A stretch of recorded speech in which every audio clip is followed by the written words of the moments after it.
Mike Tyson was the most feared man in boxing history. Before he threw a single punch, before he stepped into the ring, before the bell even rang, his opponents were already defeated. But the greatest battle of his life was never fought in front of cameras. It was fought in silence, inside his own mind. And the moment Mike Tyson lost control of that mind, everything he built began to collapse. This is not the story of punches.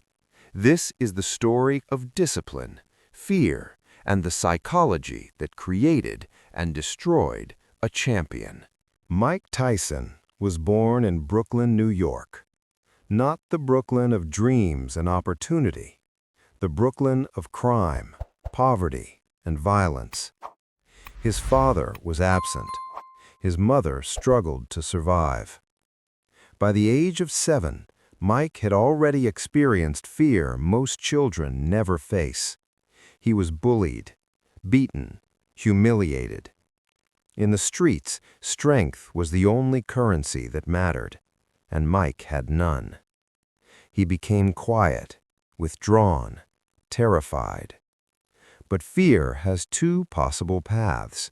It can break you, or it can transform you. By 13, Mike was already a regular visitor to police stations, petty crimes, street fights, a future that pointed only in one direction: prison, or worse. This world was not creating a champion. It was creating another lost soul. Until one man saw something different. His name was Cus D'Amato, a boxing trainer, a philosopher, a man who believed the mind was more powerful than the fist. When Cus first saw Mike Tyson, he did not see a criminal.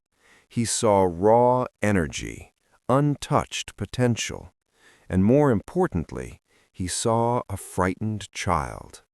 Cus did something extraordinary. He adopted him, not as a fighter, as a son. For the first time in his life, Mike experienced safety, structure, order. Every day followed the same rhythm: 6 in the morning, road work; midday, boxing theory; afternoon, training; evening, conversation. They talked about fear, belief, dreams.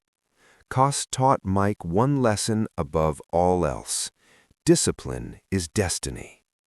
Fear, he said, was not weakness. Fear was information. Only madmen feel no fear. A champion learns to face it. When Mike stepped into the ring for the first time, his legs trembled. Cus smiled. "This is good," he said. "Fear means you care.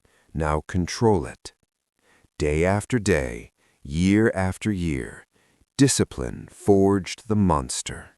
Without his mentor, the structure collapsed. Money flooded in. Fame followed. Temptation multiplied. Training became optional. Discipline became negotiable. Parties replaced preparation. Desire replaced control. Women, alcohol, chaos.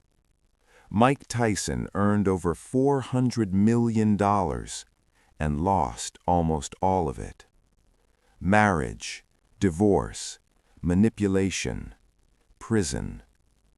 At the peak of his physical power, his mind was unraveling. When he bit Evander Holyfield's ear, the world laughed. But what they saw was not madness. It was a frightened child again. Unable to control emotion, unable to control impulse, unable to control himself. And once control was lost, everything followed. Defeat, bankruptcy, isolation. The machine was broken. Mike Tyson's story is not about boxing. It is about self-control.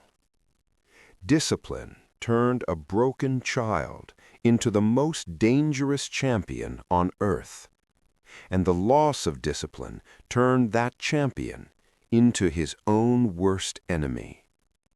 Power without control is not strength, it is destruction. Every successful life follows the same rule. Control your mind, or your mind will destroy you. The greatest opponents are not found in the ring.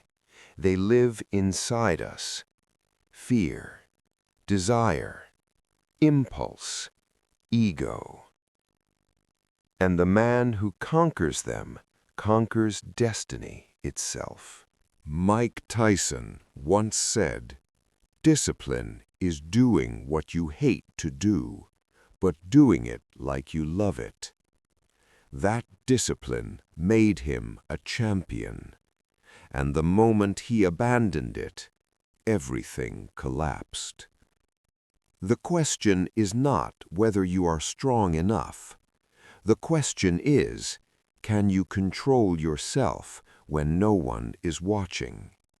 Because in the end, the mind decides everything.